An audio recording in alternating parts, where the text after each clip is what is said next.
अब ओबीसी के लोग ये भी कहते थे, कुछ ओबीसी के लोग जय भीम बोलने लगे। तो जब ओबीसी का आदमी जय भीम बोलता है तो पंडित के पेट में दर्द बहुत ज्यादा होता है। शेड्यूल कास्ट का आदमी जोर से चौराहे पर जय भीम बोले, पंडित के पेट में दर्द नहीं होता है। मगर ओबीसी का आदमी कैसे जय भीम बोल रहा है, इससे तो पंडित के पेट में दर्द बहुत ज्यादा हो जाता है। तो दर्द बढ़ जाता है पंडित का जब ओबीसी का आदमी जय भीम बोलता है। तो आता है ओबीसी के पास आता है और कहता है, जवान हो गए क्या, महान हो गए क्या, जय भीम बोल रहे, क्या किया भीम ने तुम्हारे? अरे लिख ही तो रहे थे, 4 लाइन तुम्हारे लिए भी लिख दिए होते, लिखा नहीं तुम्हारे लिए। ओबीसी के आदमी को भी समझ में आता है, हाँ यार बात तो सही है, डॉक्टर अंबेडकर संविधान निर्माता थे, जब लिख ही रहे थे तो हमारे लिए भी 4 लाइन पढ़ा दिए होते, हमको आज लड़ने की क्या जरूरत पड़ती, 4 लाइन हमारे लिए भी लिख दिए होते। अब ओबीसी को ये नहीं पता है संविधान बनने की प्रक्रिया कब से शुरू हो और संविधान कैसे बना, उसमें अंबेडकर को कितनी मशक्कत करनी पड़ी, अंबेडकर की कितनी बातें मानी गई, कितनी नहीं मानी गई, ये बहुत सारी बातें ओबीसी के लोगों को पता नहीं। क्योंकि जब 32 का गोलमेज सम्मेलन हुआ, बाबा साहब अंबेडकर लंदन गए तो गांधी जी ने अंग्रेजों को कहा ये भारतीयों के प्रतिनिधि नहीं है और शेड्यूल कास्ट के भी प्रतिनिधि, ओबीसी तो छोड़ो, कहा ये शेड्यूल कास्ट के भी प्रतिनिधि नहीं है। शेड्यूल कास्ट के लोग थोड़ा जागृत थे, बाबा साहब को मानते थे, बाबा साहब का संगठन था, तो उन्होंने लेटर लिखा भारत से, हजारों लेटर गए, खून से लिखे लेटर गए, हमारे नेता गांधी जी नहीं है, हमारे नेता डॉक्टर अंबेडकर है। जब ये लेटर हजारों गए तो गांधी जी को मजबूरी में अंग्रेजों ने शेड्यूल कास्ट का नेता बाबा साहब अंबेडकर को माना और शेड्यूल कास्ट के लिए बोलने की इजाजत बाबा साहब अंबेडकर को गोलमेज सम्मेलन में मिली। ये इतिहास है, ये पता नहीं, अगर साहू महाराज जीवित होते 32 तक तो या तो साहू महाराज ही गोलमेज सम्मेलन में होते या साहू महाराज अपना प्रतिनिधि गोलमेज सम्मेलन में भेजते और वो ओबीसी का मुद्दा भी गोलमेज सम्मेलन में उठाने का काम करता है। लेकिन साहू महाराज तो थे, और जो ओबीसी के लोग थे साहू महाराज के जाने के बाद में वो गांधी को अपना नेता मान लिए थे और गांधी ओबीसी के रिप्रेजेंटेटिव के तौर पर भी गोलमेज सम्मेलन में थे। मगर गांधी ने ओबीसी का कोई मुद्दा उठाने का काम गोलमेज सम्मेलन में नहीं किया, बल्कि डॉक्टर अंबेडकर जो मुद्दे उठाते थे उनका गांधी जी विरोध करते। सबसे बड़ी देर डॉक्टर अंबेडकर की क्या है, ओबीसी को समझना चाहिए। आर्टिकल 340 तो उन्होंने दिया ही दिया, सबसे बड़ी देर क्या है? जब गोलमेज सम्मेलन में बाबा साहब अंबेडकर गए, उन्होंने पहले नंबर की मांग रखी कि भारत में एडल्ट फ्रेंचाइज लागू करो, वयस्क मताधिकार लागू करो। उस समय लंदन में भी वयस्क मताधिकार नहीं था। जब बाबा साहब अंबेडकर ने गोलमेज सम्मेलन में कहा कि भारत में एडल्ट फ्रेंचाइज वयस्क मताधिकार लागू करो, उस समय लंदन में भी वयस्क मताधिकार लागू नहीं था। तो गांधी जी उसके विरोध में खड़े हो और गांधी जी ने उसके विरोध में खड़े होकर के गांधी जी ने कहा वयस्क मताधिकार लागू करने की क्या जरूरत है? जो इनकम टैक्स देने वाले लोग हैं, जो पढ़े लिखे लोग हैं, उनको ही वोट का अधिकार मिलना चाहिए। बाबा साहब ने कहा हमारे लोग पढ़े लिखे तो है नहीं, तुम लोगों ने पढ़ने ही नहीं दिया तो कहां से होगा? तो गांधी जी ने कहा अनपढ़ लोग वोट कैसे लाते? तो बाबा साहब अम्बेडकर ने कहा हमारे जो अनपढ़ लोग हैं वो तो खेत में काम करते हैं, कुदाल चलाते हैं, हल चलाते हैं, बैल चलाते हैं, फावड़ा चलाते हैं। अगर गांधी जी उसको ही चुनाव चिन्ह बना दिया जाए तो चुनाव निशान देखकर हमारे लोग वोट डाल देंगे। इसलिए भारत में चुनाव चिन्ह है, इसलिए अमेरिका में चुनाव चिन्ह नहीं है, भारत में चुनाव चिन्ह। तो ये भारत में चुनाव चिन्ह क्यों आया? ये भारत में चुनाव चिन्ह सभी लोगों को वोट मिलना चाहिए, वोट का अधिकार, ये सुनिश्चित करने के लिए भारत में चुनाव चिन्ह आया और ये लड़ाई बाबा साहब अम्बेडकर ने लड़ने का काम किया। तब लंदन में भी सबको वोट डालने का अधिकार नहीं था। उसके बाद अंग्रेजों ने लंदन में वयस्क मताधिकार लागू करने के लिए कमेटी बनाई। उस कमेटी में स्पेशलिस्ट के तौर पर डॉक्टर अंबेडकर को लिया कि लंदन में अगर वयस्क मताधिकार लागू करना है तो अंबेडकर वयस्क मताधिकार के जानकार हैं, इसलिए उनको उस कमेटी में रखना चाहिए। हमारे लोग देश में सोच रहे हैं, अंग्रेजों ने भी उनको बुलाया सलाह लेने के लिए, हम वयस्क मताधिकार लागू करना चाहते हैं, कैसे लागू करें? और अगर ये एडल्ट फ्रेंचाइज नहीं होता तो सरपंच होता ओबीसी, सरपंच नहीं होता, डिस्ट्रिक्ट बोर्ड का मेंबर नहीं होता, डिस्ट्रिक्ट बोर्ड का चेयरमैन नहीं होता, विधायक नहीं होता, सांसद नहीं होता, मुख्यमंत्री नहीं होता, और 2-4 ओबीसी प्रधानमंत्री की कुर्सी पर भी पहुंच गए, वो भी नहीं पहुंच पाते। ये जो सारा का सारा चमत्कार हुआ है, ये चमत्कार एडल्ट फ्रेंचाइज की वजह से हुआ है, वयस्क मताधिकार की वजह से हुआ है। और ये वयस्क मताधिकार लागू करने के पीछे डॉक्टर बाबा साहब अम्बेडकर हैं, उनकी वजह से ये सारा चमत्कार हुआ है। ये हम लोगों की शेड्यूल कास्ट के लिए उन्होंने सेपरेट इलेक्टेड लाया, इसमें भी सेपरेट इलेक्टेड का सब्जेक्ट, सेपरेट इलेक्टेड लाया, डबल वोटिंग लाया। डबल वोटिंग क्यों लाया? क्योंकि बाबा साहब ये कह रहे थे गांधी जी को, गांधी जी आपके लोग हमारे साथ न्याय नहीं करेंगे, इसलिए हमारे लोग हमारे ही लोगों को चुने। उसमें आप लोग ना वोट देने में शामिल रहो और ना इलेक्शन लड़ने में शामिल रहो। हमारा आदमी ही इलेक्शन लड़ेगा और हमारा आदमी ही वोट देगा और हमारा जो आदमी जीत के जाएगा वो हमारा ही होगा, क्योंकि हमारे लोग ही वोट देकर भेजेंगे तो वहां लड़ाई लड़ने का काम करेगा। अगर आप लोग भी वोट दोगे, हमारा आदमी भी वोट देगा, तो हमारा आदमी जब जाएगा तो हमारी लड़ाई नहीं लड़ेगा, आपकी लड़ाई लड़ेगा। इसलिए हमें सेपरेट कर दो, हमें अलग वोट देने का अधिकार दे दो, अलग निर्वाचन क्षेत्र दे दो, हमारा आदमी ही खड़ा हो और हमारा आदमी ही वोट डाले, ऐसी व्यवस्था दे दो। गांधी जी के पास इसका जवाब तो था नहीं, तो गांधी जी ने कहा मगर इससे जो अछूत है वो तो हिंदू समाज से अलग हो जाएंगे। बाबा साहब को तो गांधी जी से भी ज्यादा दिमाग था, तो बाबा साहब ने कहा अच्छा अलग हो जाएंगे, तो ऐसा करो जुड़े रहना चाहिए, हम नहीं चाहते अलग हो जाए, जुड़े रहना चाहिए।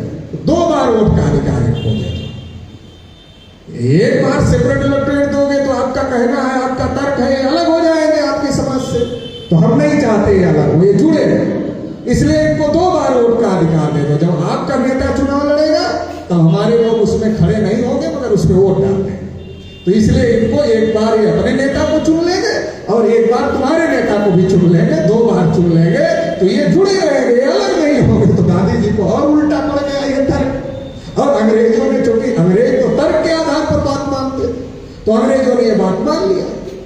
तो गांधी जी को समझ में आ गया लंदन में कुछ नहीं कर सकते, भारत चल के ही देखे। संख्या के अनुपात में हिस्सेदारी की बात भी अंग्रेजों ने मान लिया। अगर इसको आज लागू कर दिया जाए सबसे ज्यादा फायदा होगी इसको। तो गांधी जी आकर के अमरण अनशन पर बैठ गए। अगर साहू महाराज जीवित होते तो गांधी जी के अमरण अनशन का नाटक चल नहीं पाता। साहू महाराज की ना होने की वजह से जो पूना पैक्ट थोपने में कामयाब हो गए गांधी जी बाबा साहब अम्बेडकर के ऊपर, और जो सेपरेट इलेक्टेड था वो ज्वाइंट इलेक्टेड था, और उसकी वजह से शेड्यूल कास्ट के 131 नंबर आप पार्लियामेंट जो जा रहे हैं वो शासक जातियों के गुलाम हो गए, ऐसा बाबा साहब अम्बेडकर ने लिख दिया। और आज हम लोग प्रैक्टिकल देख रहे हैं। 131 नंबर 131 नंबर है। ये जय भीम बोलते हैं पिटाई हो जाती है, ये मूंछ रखते हैं पिटाई हो जाती है, ये घोड़ी पर चढ़ते हैं पिटाई हो जाती है, हत्या हो जाती है। 131 नंबर आप पार्लियामेंट, इनके बगैर कोई सरकार नहीं चल सकती।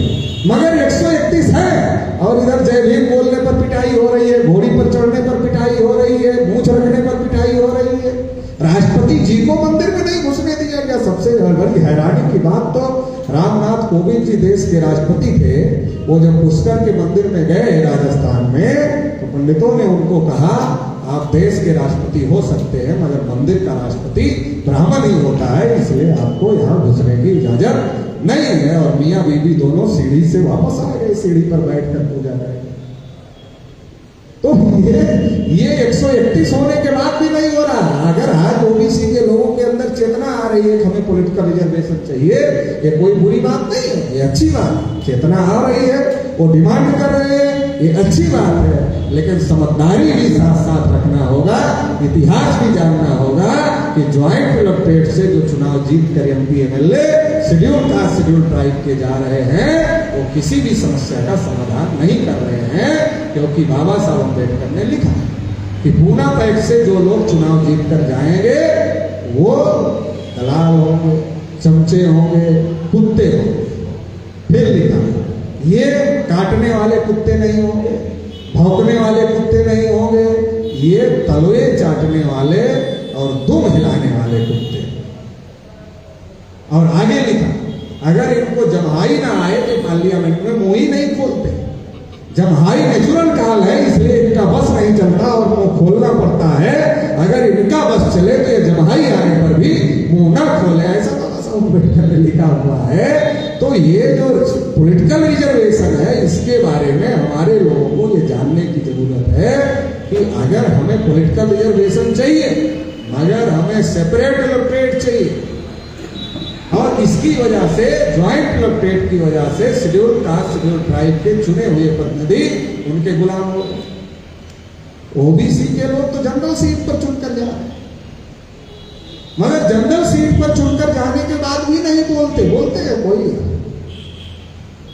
समाज तो बिना पेदी का लोटा गैर जानकारी को बना, और जो नेता गए हैं वो भी बिना पेदी के लोटे हो गए, वो भी उधर नहीं बोलते। उधर जाते इस बात क्या करते, पार्टी जैसा कहती वैसा ही बोलते हैं। क्यों? क्योंकि ब्राह्मणों ने सोचा शेड्यूल कास्ट को तो पूना पैट से गुलाम बना लिया, शेड्यूल ट्राइब के ऊपर पूना पैट थोप कर उसको भी गुलाम बना लिया, मगर ओबीसी तो जनरल सीट से चुनाव जीत कर आ रहा है, इसकी क्या व्यवस्था करे? तो उसकी भी व्यवस्था की, दल बदल कानून ले और बीप का कानून ले आए। तो दल बदल कानून ले आया तो आप 2/3 बहुमत से ज्यादा जब बगावत करेंगे तब आप पार्टी तोड़कर अलग गुट बना सकते हैं, तब आपको मान्यता मिलेगी।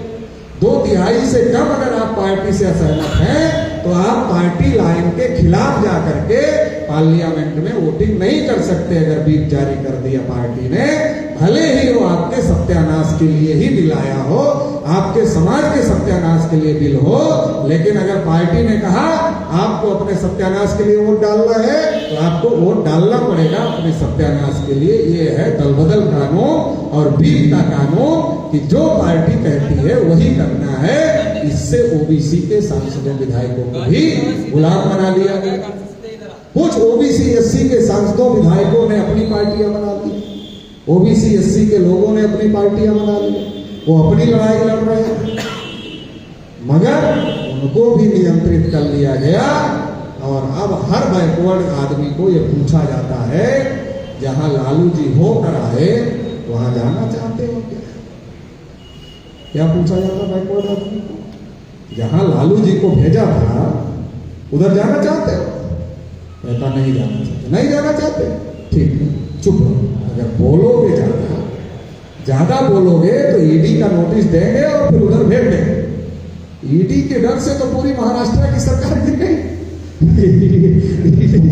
ईडी की डर से महाराष्ट्र की सरकार चली गई। इतना ज्यादा ब्राह्मणों का प्रभाव है व्यवस्था पर। और हमारे लोग केवल एमपी एमएलए की नहीं सोच रहे हैं, डिस्ट्रिक्ट बोर्ड की और सरपंच की सोच रहे हैं। ओबीसी के लोग इतना ज्यादा प्रभाव हो गया है। हमें आज की क्या सिचुएशन है वो सिचुएशन समझने की जरूरत है। बहुत सारी स्थितियां खराब है और हमारे लोगों को बराबर इतना रहे अम्बेडकर 4 लाइन क्यों नहीं लेते थे, पता ही नहीं है क्या परिस्थितियां थी कि जो अंग्रेजों से ले लिए लड़के वो भी नहीं ले पाए, ये परिस्थितियां थी।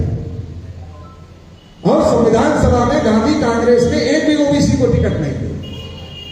2-4 जो आए वो कांग्रेस के विरोध में लड़कर आए। कांग्रेस का अनियंत्रित बहुमत था, वो किसी को बोलने ही नहीं देते थे। बाबा साहब अम्बेडकर ने ओबीसी के लोगों को कहा आप लोग तो बोल रहे, कहा क्या बोले, बदमाश लोग कुछ देंगे हम लोगों को? बाबा साहब ने कहा नहीं देंगे, कोई बात नहीं, आपकी आने वाली पीढ़ियां पढ़ेंगी तो पता चलेगा कि आप लड़ाई लड़े थे, उसके आधार पर वो लड़ाई को आगे बढ़ाएंगे, इसलिए बोलो। और ओबीसी के लोगों ने बोला तो नेहरू जी ने कहा ये सरदार पटेल जी का मामला है, वो देखेंगे ओबीसी आरक्षण। पटेल जी ने कहा कि अगर इस मुद्दे पर ज्यादा ये किया गया तो आजादी जो मिलने वाली है आजादी टल जाएगी आगे, इसलिए पहले आजादी ले लेते हैं, बाद में ओबीसी के मुद्दे को देख लेंगे। बाद में देखने के लिए पटेल जी रहे ही नहीं, रहते तो जरूर देखते मगर रहे नहीं, इसलिए देख नहीं पाए। अब नेहरू जी ने ओबीसी के लिए कुछ नहीं किया तो बाबा साहब अम्बेडकर ने अपने कानून मंत्री पद से इस्तीफा दिया और इस्तीफा पत्र में लिखा कि मेरे बार बार कहने के बावजूद नेहरू पिछड़े वर्ग के लिए आयोग नहीं गठित कर रहे थे। इससे मैं बहुत दुखी था और दुखी होकर के मैंने ये इस्तीफा दिया। आज ओबीसी के बहुत सारे एमपी एमएलए मंत्री छोड़ो, गांव का सरपंच भी ओबीसी के अधिकार के लिए इस्तीफा नहीं देता है। एमपी एमएलए मंत्री तो बहुत बड़ी बात है। तो हमारे लोगों को ये बातें पता नहीं है, इसलिए हम आपस में ही लड़ते रहेंगे। अगर हमें ये सारी बातें पता चल जाए तो हम आपस में नहीं लड़ेंगे। लखनऊ में जो बाबा साहब सम्मेलन कर रहे थे उसमें ओबीसी के लोग गए और ओबीसी के लोगों ने कहा कि डॉक्टर बाबा साहब अम्बेडकर आप जैसा नेतृत्व शेड्यूल कास्ट के लोगों को मिला, इसलिए उनको अधिकार देते हैं। हमारे पिछड़े वर्ग में ऐसा कोई लीडरशिप नहीं है, इसलिए अधिकार नहीं मिले। इसलिए हम चाहते हैं कि आप हमारा भी नेतृत्व करें। बाबा साहब अम्बेडकर ने कहा जिस दिन शेड्यूल कास्ट और ओबीसी के लोग एक साथ आ गए, उस दिन गोविंद वल्लभ पंत जैसे ब्राह्मण आपके जूते का फीता खोलने में भी गर्व महसूस करेंगे। गोविंद वल्लभ पंत उस समय स्टेज पर बैठे थे और उत्तर प्रदेश के मुख्यमंत्री थे। उनके मुंह पर कहा कि गोविंद वल्लभ पंत जैसे ब्राह्मण जिस दिन शेड्यूल कास्ट और ओबीसी के लोग एक साथ आ गए, आपके जूते का फीता खोलने में गर्व महसूस करें। बाबा साहब ये भी जानते थे जब ये इकट्ठा आने की कोशिश करेंगे तो ब्राह्मण ओबीसी के लोगों को कहेंगे अरे तुम इकट्ठा आ रहे हो, तुम्हें शेड्यूल कास्ट के यहाँ शादी लगानी पड़ेगी, शेड्यूल कास्ट के घर खाना पड़ेगा, रोटी बेटी का संबंध बनाना पड़ेगा। बाबा साहब जानते थे जैसे ये प्रक्रिया शुरू होगी ब्राह्मण ओबीसी को भड़काना शुरू करेंगे। तो बाबा साहब ने सतर्क करते हुए शेड्यूल कास्ट के लोगों को कहा हमें राजनीतिक रूप से इकट्ठा आना है, मगर ये शर्त नहीं लगाना है कि बैकवर्ड क्लास के लोग हमारे साथ रोटी बेटी का संबंध करें। ये शर्त नहीं लगाना है, क्योंकि बाबा साहब जानते थे कि जब ये प्रक्रिया शुरू होगी तो ब्राह्मण क्या करेंगे, ये जानते थे। तो ये बहुत सारी बातें हैं। हमारे पुरखे मिलजुल कर इस लड़ाई को लड़ रहे थे। आज हम अलग अलग लड़ रहे हैं, अलग अलग सबकी पिटाई हो रही है, किसी का कल्याण नहीं हो रहा है। आर्यल चंदापुरी बिहार के कुर्मी जाति के थे, बैकवर्ड क्लास फेडरेशन के वो महासचिव थे, पंजाब राव देशमुख अध्यक्ष थे। वो बाबा साहब को मिलने के लिए आए। जब पता चला डॉक्टर अम्बेडकर ने तो ओबीसी के लिए इस्तीफा दिया, बाबा साहब से मिलने के लिए कहा बिहार आइए, हम आपका कार्यक्रम कराएं। बाबा साहब बिहार गए। उस कार्यक्रम पर कांग्रेस के लोगों ने पत्थर फेंकवाने का काम किया, कार्यक्रम को फेल करने का काम किया। तो बाबा साहब जब ओबीसी पर पहल करने लगे तो 56 में बाबा साहब की भी हत्या हो गई। मतलब ये हम लोगों के लिए जिन महापुरुषों ने लड़ाई लड़ी, ब्राह्मणों ने समय समय पर उनकी हत्या करने का काम किया, क्योंकि ब्राह्मणों को ये बात समझ में आती है कि पिछड़े वर्ग के लोग अगर हमारे चंगुल से निकल गए तो फिर हमारा कोई वजूद देश में नहीं बचेगा। ये उनको समझ में आता है, इसलिए वो हमारे लोगों को मूर्ख बना करके रख रहे और आज भी मूर्ख बना रहे। आज हमारे आदमी को क्या कहें?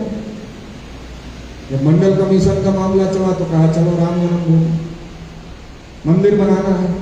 विनय कटियार, कल्याण सिंह, उमा भारती, प्रवीण तोगड़िया, ये तमाम उत्तर भारत के जो हमारे नेता थे वो सब मंदिर बनाने के लिए गए।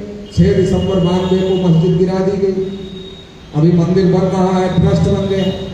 एक भी ओबीसी को रखा क्या ट्रस्ट?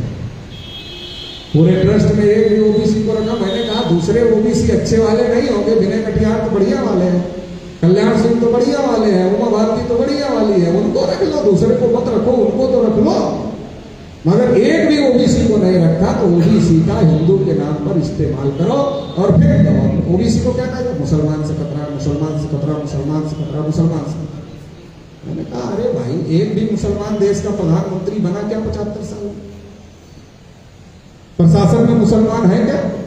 अटल बिहारी वाजपेयी जब देश के प्रधानमंत्री थे तो उन्होंने अपने सीनियर मोस्ट अधिकारियों को बुलाया और कहा कितने हम मुसलमानों के खिलाफ में क्या कर सकते? अधिकारियों ने कहा आप कुछ नहीं कर सकते। कहा क्यों नहीं कर सकते? कहा पहले ही कांग्रेस ने कर दिया। जो गुलाम भारत में 35% मुसलमान थे वो आज 1.5% पर आ गए। इससे कम कहां ले जाओगे आप? इससे नीचे कहां ले जाओगे उनको नौकरियों में? वो 1.5% पर आ गए। तो मुसलमान प्रशासन में नहीं, मुसलमान हाई कोर्ट सुप्रीम कोर्ट में नहीं, मुसलमान मीडिया में नहीं है, मुसलमान कहीं पर भी देश में नहीं है शासन प्रशासन में। इसका मतलब आजादी के 75 साल में मुसलमानों को व्यवस्था से जीरो कर दिया गया। ओबीसी का एक भी आदमी नरेंद्र मोदी को छोड़ दिया जाए तो 5 साल के लिए देश का प्रधानमंत्री नहीं बना कोई। देवगौड़ा कुछ दिन के लिए बने थे, चौधरी चरण सिंह कुछ दिन के लिए बने थे। 5 साल के लिए कोई भी ओबीसी का आदमी नरेंद्र मोदी को छोड़कर देश का प्रधानमंत्री नहीं बना। 52% हो। शेड्यूल कास्ट का एक भी आदमी प्रधानमंत्री नहीं बना, शेड्यूल ट्राइब का एक भी आदमी प्रधानमंत्री नहीं बना। इसका मतलब जिनकी आबादी 85-90% है उनका प्रधानमंत्री नहीं बनना है, और जिनकी आबादी 3.5% है वो या तो प्रधानमंत्री बन रहे हैं या तो बना रहे हैं। नरेंद्र मोदी को बना लिया। जैसे मनमोहन सिंह को कांग्रेस ने बनाया था। मनमोहन सिंह प्रधानमंत्री थे और जब फैसला करने का पावर आता था तो प्रणब मुखर्जी फैसले करते थे। सोनिया गांधी एक मंत्रियों की टीम गठित करती थी और उसका चेयरमैन प्रणब मुखर्जी को बनाती थी, और सारे फैसले प्रणब मुखर्जी नाम के ब्राह्मण करते थे और प्रधानमंत्री मनमोहन सिंह होते थे। वैसे नरेंद्र मोदी को बना दिया। एक बार मैंने शेड्यूल कास्ट ओबीसी के सरपंचों की लिस्ट निकाली, भाई इनसे संपर्क किया जाए, हमारे समाज के सरपंच है। तो एक गांव में गए, गांव में एक आदमी बकरी चरा रहा था, उसको पूछा सरपंच जी का घर कौन सा है, उसने बताया वो है सरपंच जी का घर। घर के अंदर गए, पता चला है तो ठाकुर का घर। तुमने कहा सरपंच जी शेड्यूल कास्ट के हैं, ठाकुर का घर है, मैच नहीं हो रहा। तो ठाकुर को पूछा आप ही सरपंच जी, सरपंच जी का घर यही है? बोला यही। तो आप ही सरपंच जी? कहा हम ही होते थे, इस बार सीट रिजर्व हो गई थी इसलिए दूसरे को बना दिया। तो किसको बना दिया है? तब तक वो बकरी चराने वाला आदमी पहुंच गया। कहा इन्हीं को बना दिया है, जिसको हम लोगों ने रास्ता पूछा था, कहा इन्हीं को बना दिया। तो हमारे देश में ऐसे ऐसे सरपंच हैं जो अपना घर भी नहीं बताते सरपंच जी का घर पूछने पर। तो उस ठाकुर ने कहा आप लोग बैठिए, चाय पानी करिए, आपका सारा काम हो जाएगा। उसको लगा किसी काम से आए हैं।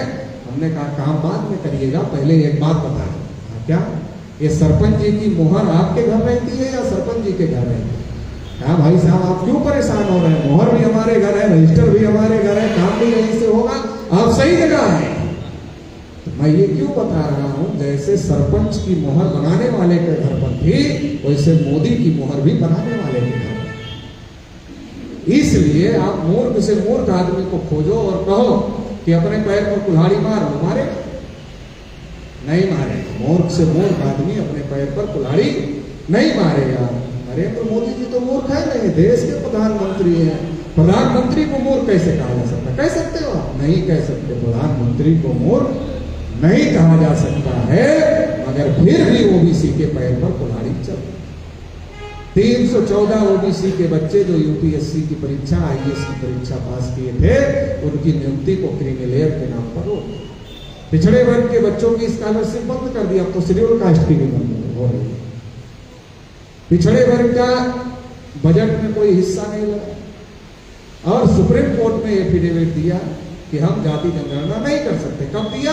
जब महाराष्ट्र सरकार सुप्रीम कोर्ट में गई थी, या तो 2011 का जाति जनगणना का आंकड़ा पब्लिश करो, या तो 22 की जनगणना में, 2021 की जनगणना में जनगणना करो। जब महाराष्ट्र सरकार गई थी तो केंद्र सरकार ने हलफनामा लगाया, जाति जनगणना न करेंगे, न 11 का आंकड़ा पब्लिश करेंगे। ये हलफनामा लगाने का काम किया। नरेंद्र मोदी ओबीसी है, नरेंद्र मोदी ओबीसी है, और ओबीसी के विरोध में ही सारे फैसले लेने का काम मोदी जी कर रहे हैं। तो इससे ये बात साबित होती है कि चेहरा मोदी जी का है, काम कोई और कर रहा है। इसलिए मैं कहता हूं कि नरेंद्र मोदी मुख नहीं है, मुखौटा है। क्योंकि वोट चाहिए। पंडित का मुंह देखकर तो वोट देगा नहीं, आदमी थोड़ा जागृत हो रहा है। पहले दे देता था, अब तो देता नहीं है। तो अब तो बैकवर्ड आदमी चाहिए चेहरा दिखाने के लिए। तो चेहरा बैकवर्ड का दिखाया, वोट लिया और काम पीछे से बराबर कर। जब ये बात हम लोगों ने उठाया तो मोहन भागवत ने बयान दिया, हम सरकार के रोज रोज के काम में दखल नहीं देते हैं, डे टू डे के काम में दखल नहीं देते हैं। इसका दूसरा मतलब क्या है? कभी कभी दखल देते हैं। हम सरकार के रोज रोज के काम में दखल नहीं देते, मगर कभी कभी दखल देते हैं। कभी कभी कब दखल देते हैं? जब SC ST OBC का मामला आता है, माइनॉरिटी का मामला आता है, तब हम दखल देते हैं। तो साथियों, हमें इन सारी बातों को जानने और समझने की जरूरत है और अपना आंदोलन खड़ा करने की जरूरत है। देश में पिछड़े वर्ग के लोगों को फूले साहू अम्बेडकर पेरियार की विचारधारा के आधार पर अपना आंदोलन देश में खड़ा करने की जरूरत है, अगर हक अधिकार चाहिए तो। और ये खड़ा करने के काम में ही राष्ट्रीय पिछड़ा वर्ग मोर्चा लगा हुआ है। एक दो बात आखिरी कहकर अपनी बात सुना। एक बात ये है कि हम लोगों को जागृत कर रहे, आंदोलन कर रहे, वो हमको मुसलमानों से लड़ा। 25 मई को हम लोगों ने जाति जनगणना को लेकर भारत बंद किया तो उन्होंने हिजाब प्रकरण उठाया, फिर अजान प्रकरण उठाया, फिर काशी मथुरा प्रकरण उठाया। इससे काम नहीं चला, हमारा मुद्दा नहीं दबा तो नूपुर शर्मा से बयान दिलवा दिया मोहम्मद साहब के खिलाफ में। फिर उनको डर लगा, बिहार में नीतीश कुमार ने गिनती कर लिया, शरद पवार जी भी कह रहे हैं गिनती करने के लिए, यहाँ की सरकार ही गिरा दिया। तो इतना सारा मामला गिनती को रोकने के लिए, ओबीसी के मुद्दे को रोकने के लिए हो रहा है। तो हमें ये समझने की जरूरत है कि कितना बड़ा मुद्दा है। जब हम अपने हक की लड़ाई लड़ते हैं तो हमें हिंदू मुसलमान में फंसाने की कोशिश करते हैं। लेकिन बकरे की माँ कब तक खैर मनाएगी? किसी ना किसी दिन तो उसका समय तो आ ही जाएगा। तो हम भी तैयारी कर रहे हैं और ये मान के तैयारी कर रहे हैं। 52 करोड़ ओबीसी है कम से कम, तो 51 करोड़ हमारी बात ना माने, 1 करोड़ तो मान लेगा ना। तो 1 करोड़ तो बहुत है। 1 करोड़ ओबीसी को एक दिन दिल्ली में बुलाए और हमारे शेड्यूल कास्ट के लोग, शेड्यूल ट्राइब के लोग पहले से जागृत है, तो कह रहे हैं कि आप लड़ाई लड़ो, हम आपके साथ। तो 1 करोड़ ये भी पहुंच जाएंगे, 1 करोड़ ओबीसी पहुंच जाएगा, 1-1.5 करोड़ ये भी पहुंच जाएंगे, तो 2 करोड़ लोग दिल्ली में पहुंच जाएंगे। तो दिल्ली में जो आदमी गया होगा उसको पता होगा दिल्ली में पहले से ही जगह नहीं है।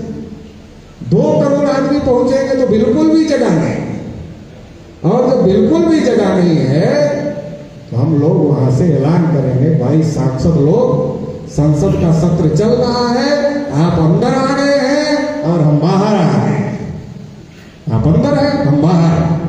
हम इसलिए आए हैं जो गिनती का फैसला आप लोग अंदर अंदर कर लो, हम शांतिपूर्वक यहां से अपने अपने घर वापस चले जाए। और अगर आप अंदर अंदर ये फैसला करके नहीं निकलते हो तो भवन से बाहर तो आओगे, तो हम लोग भी बाहर ही बैठे हैं। तो आपके साथ क्या करना है ये फैसला हम लोग पहले ही कर चुके हैं। तो इसलिए अच्छा होगा कि आप अंदर से ही करके फैसला निकलो। तो ये आने वाले समय में होने वाला है। जाति गिनती का मामला छोटा मामला नहीं है, ये सामाजिक क्रांति, आर्थिक क्रांति, राजनीतिक क्रांति, धार्मिक क्रांति और देश में जो बहुजन समाज की गुलामी है, जो ब्राह्मणों का वर्चस्व है, उसको खत्म करने का मामला है। इतना बड़ा मामला है, इसलिए ये लड़ाई हम लोगों को लड़नी पड़े। आखिरी बात कहकर अपनी बात समाप्त करें। आजकल हमारे कुछ लोग बहुत ज्यादा निराश, और वो क्या कहते हैं, सर कुछ नहीं हो सकता। हमने कहा क्यों नहीं हो सकता? कहा जिधर देखो उधर बीजेपी जीत रही, जिधर देखो उधर बीजेपी जीत रही, जिधर देखो उधर बीजेपी जीत रही, क्या होगा देश का? कुछ नहीं हो सकता। तो हमने कहा ज्यादा निराश मत होना, नहीं तो निराशा का आखिरी पड़ाव आत्महत्या तक ले जाता है। जो आदमी एकदम से निराश हो जाता है जीवन में, वो आत्महत्या कर लेता है। इसलिए निराश मत हो, लड़ो।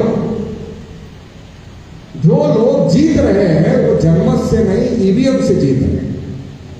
जो जीत रहे हैं वो केवल जनमत से नहीं जीत रहे हैं, ईवीएम से जीत रहे हैं।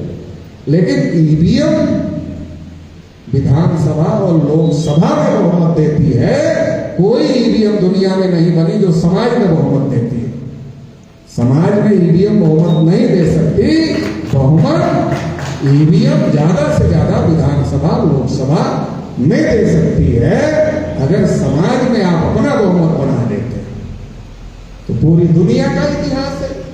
बड़े से बड़े तानाशाहों को उठाकर जमीन पर पटकने का काम वहां की जनता ने, वहां के जन आंदोलनों ने किया है। अगर ऐसा जन आंदोलन हम लोग भारत में निर्माण करते हैं तो आने वाले समय में 24 घंटे के अंदर ईवीएम का बंदोबस्त कर लेंगे।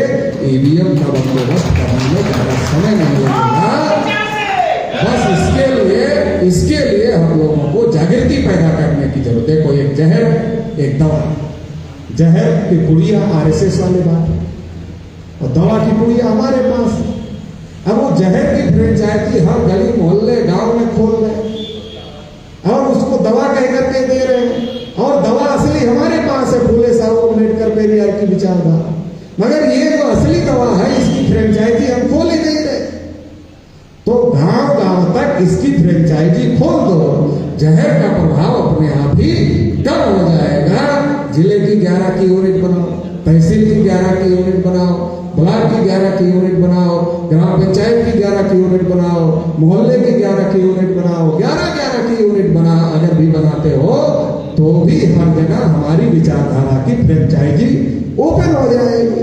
फिर एक ही नहीं रहेगा, 2 हो जाएगा। अभी एक ही है तो ब्राह्मणों को ही फायदा उठाती है।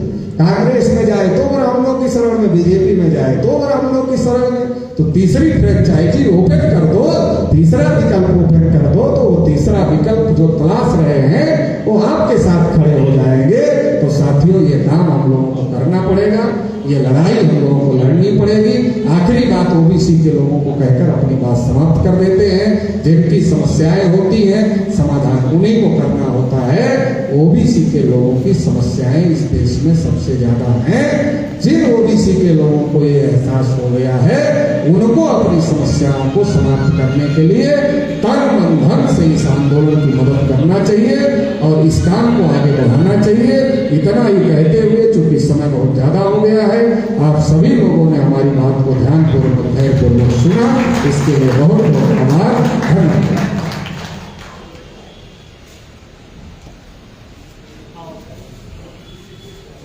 बहुत बहुत धन्यवाद।